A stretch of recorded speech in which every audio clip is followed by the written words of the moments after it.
C'est tout un espace.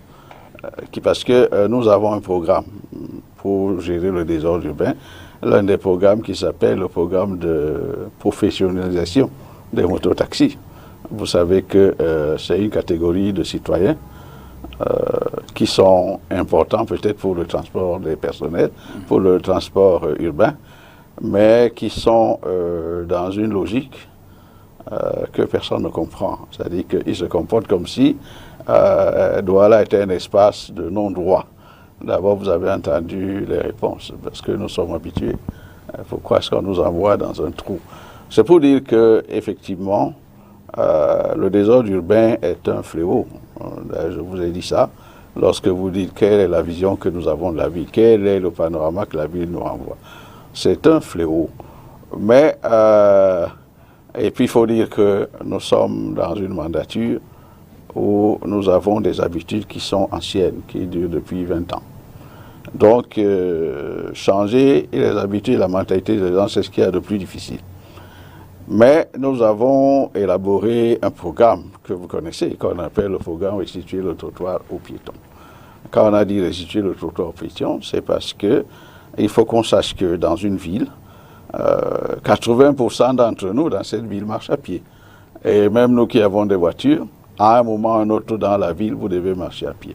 Donc, occuper le trottoir par des commerces et des garages est une injustice par rapport à la majorité de la population.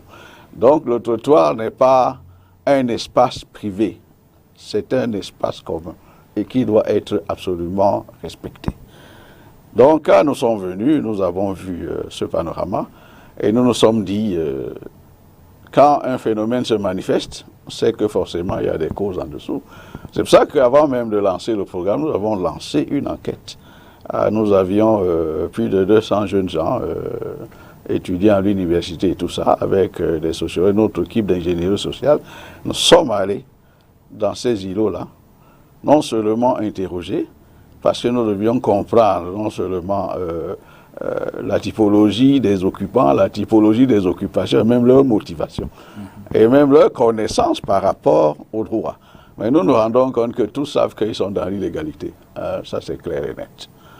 Et nous avons donc fait de la sensibilisation. Nous sommes même allés jusqu'à imprimer un petit document qui leur disait ce que c'est que la route, quelles sont les parties de la route et comment il faut l'utiliser. Parce que la route, justement, c'est à la limite le seul espace de partage que nous ayons dans la ville en dehors des parkings.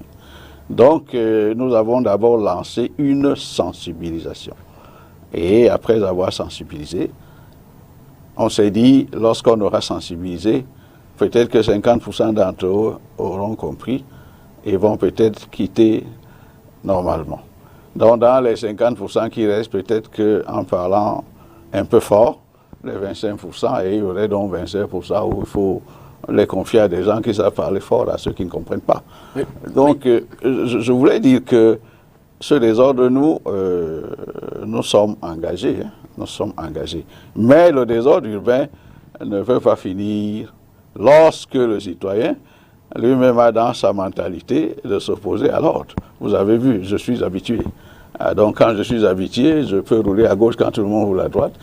Et c'est cette mentalité. Et lorsque nous y allons, les mêmes qui vous disent, c'est très bien, débarrasser de ce désordre, c'est les mêmes qui vous disent, non, vous en faites trop.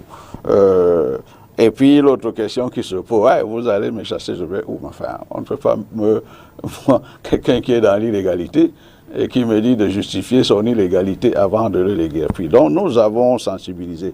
La phase de sensibilisation est passée. Nous sommes donc obligés maintenant de parler fort avec les moyens qu'il y a pour que ce trottoir soit dégagé. Et lorsque le trottoir sera dégagé, d'abord vous avez la fluidité de la circulation et vous avez un autre problème, c'est que les gens qui sont installés dans les trottoirs avec des commerces, regardez quand on fait des épluchures de maïs, où est-ce qu'ils mettent ça? Il faut ça dans le caniveau. Quand il pleut, le caniveau est bouché, qu'est-ce qu'il y a? C'est l'inondation, c'est la prolifération des moustiques.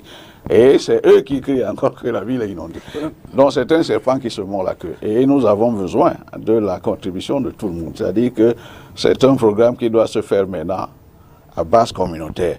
Et c'est d'ailleurs pour ça que vous avez vu le maire de la ville en train de faire le tour des cantons parce que nous pensons qu'il faut prendre les points par le corps et que nous, tous citoyens de la ville de Douala, nous devons participer à cerner et à diminuer ce désordre parce qu'il y va de notre santé, de notre sécurité, ainsi de suite.